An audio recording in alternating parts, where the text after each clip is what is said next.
Once upon a time, in the kingdom of Eloria, there was a wise and brave king named Athens. Everyone loved him because he always cared for his people and listened to their problems. By his side was his best friend, Wizard Nephthym, the most powerful and kind sorcerer in the land. Together, they made sure the kingdom was happy and peaceful. But not everyone liked the peace, and far away in the dark and crumbling tower lived Navindu, an evil wizard who had been banished long ago for his wicked deeds. Navindu was full of anger and jealousy, and he wanted to take over Eloria again one day. He found a forgotten book of ancient magic that spoke of the three crystals of eternity. These crystals controlled life, time, and magic itself. If someone brought them together, they would have ultimate power. Navindu decided that he would find the crystals and use them to rule the world.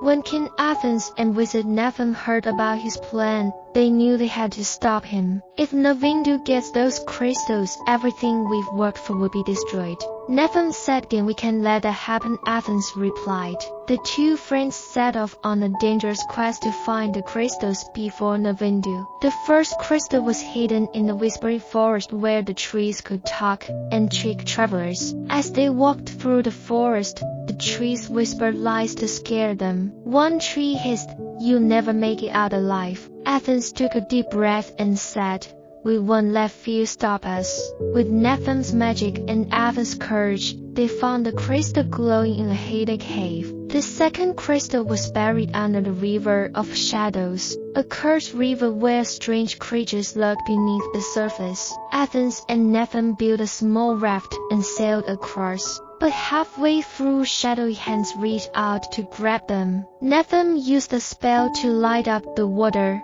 and the creatures vanished. They dived into the river and found the crystal at the bottom. The third crystal was the hardest to find and was hidden in the Cradle of Eternity, a mysterious place at the top of a steep snowy mountain. As they climbed, a blizzard hit and they could barely see. But Athens said, "We've come too far to give up now." Then step by step, they made it to the top. When they reached the Cradle of Eternity, Navindu was already there, holding the first two crystals. "You're too late," he shouted, raising his staff. Lightning crackled in the sky as he tried to grab the third crystal. Athens stood firm. "Then you can win, Navindu. The power of the crystals isn't meant for evil." Then Navindu laughed. "And who's going to stop me?"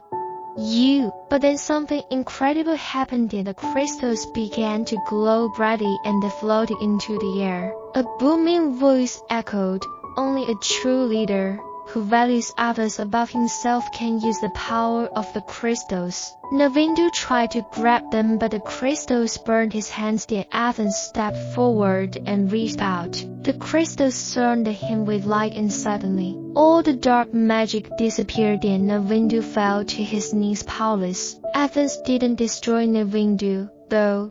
He said, "You have a chance to change, Navindu. Use it wisely." With the crystals safe, Athens and Nephthym hid them in secret places where no one could find them again.